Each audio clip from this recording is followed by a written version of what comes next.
Hello guys, അപ്പം നമ്മളിത് കുറച്ച് നാൾക്ക് ശേഷമായിട്ടോ ഞാനൊരു ഓൺ വോയിസ് ഇടുന്നത്. കുറച്ച് നാളൊന്നുമല്ല, കുറേ മാസങ്ങൾക്ക് ശേഷം തന്നെ പറയാം. അപ്പം നമ്മളിപ്പോൾ നേരെ എത്തിയിട്ടുള്ളത് കണ്ണൂർ ഫുഡ് പേക്കാണ്. നമ്മുടെ കൂടെ മണിക്കുട്ടി സനയുണ്ട് കേട്ടോ. ശരിക്കും പറഞ്ഞാൽ ഇവിടെ വന്നിരിക്കുക എന്ന് പറയുന്നത് എനിക്ക് ഭയങ്കര ഇഷ്ടമാണ്. നമ്മൾ എപ്പോഴൊക്കെ കണ്ണൂർക്ക് വരണോ അപ്പോഴൊക്കെ നമ്മൾ ഇവിടേക്ക് പോകാറുണ്ട്. ഇപ്രാവശ്യം നമുക്ക് 2 സ്പെഷ്യൽ ഗസ്റ്റും കൂടി ഉണ്ടെന്ന് മാത്രം.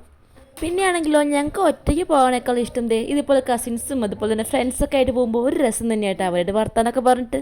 പിന്നെ ആദ്യമായിട്ട് വീഡിയോ എടുക്കണ കാരണം എന്ന് പറഞ്ഞുകൂടാ, മണിക്കുട്ടിക്ക് ചെറിയൊരു നാറുണ്ടോ എന്ന് സംശയം. സാധനം പക്ഷേ ഓക്കെ ആയിരുന്നു കേട്ടോ. പിന്നെ നമ്മൾ ആദ്യം പരീക്ഷിച്ചത് ഇതായിരുന്നു. അതിൻ്റെ ഒരു എക്സ്പ്രഷനാണ് എല്ലാവരുടെയും മുഖത്ത്. പിന്നെ അടുത്തത് നമ്മൾ ഇതാണ് ഓർഡർ ചെയ്തത്. സംഭവത്തിൻ്റെ പേരൊന്നും എനിക്കറിയില്ലെങ്കിലും എന്തോ നല്ല ടേസ്റ്റൊക്കെ ഉണ്ടായിരുന്നു. പിന്നെ ഈ കാണുന്ന റെഡ് ഉണ്ടല്ലോ, അത് ചെമ്പരത്തിൻ്റെ എന്തോ ഒരു ജ്യൂസായിരുന്നു. നമ്മളിതൊക്കെ എക്സ്പ്ലോർ ചെയ്യുമ്പോൾ ഒരാൾ സുഖമായിട്ട് കിടന്നുറങ്ങാട്ടോ, ഒന്നും അറിഞ്ഞിട്ടില്ല. അതിൻ്റെ ഒരു ചെറിയൊരു വിഷമമുണ്ടായിരുന്നു. സാരമില്ല, നമുക്ക് അടുത്ത വട്ടം ഇവൾക്ക് എല്ലാതും ഒന്ന് ടേസ്റ്റ് ചെയ്ത് കൊടുക്കാം എന്ന് ഞാനും വിചാരിച്ചു. അങ്ങനത്തെ എല്ലാതും നമ്മൾ മെല്ലെ മെല്ലെ ഓരോന്നായിട്ട് ടേസ്റ്റ് അറിയാൻ നോക്കിയിട്ടോ. അങ്ങനത്തെ നമ്മളുടെ എല്ലാതും കഴിച്ച് കഴിഞ്ഞിട്ടുണ്ട്. ജയ്സൺ അടുത്തത് ഓർഡർ ചെയ്യണോ വേണ്ടെന്ന് ആലോചിച്ചുകൊണ്ടിരിക്കുകയാണ്. നമ്മൾ പറഞ്ഞു വേണ്ട വേണ്ട വാവാന്ന്. ഇത്രയേ ഉള്ളൂ ഇന്നത്തെ വീഡിയോ. ബൈ.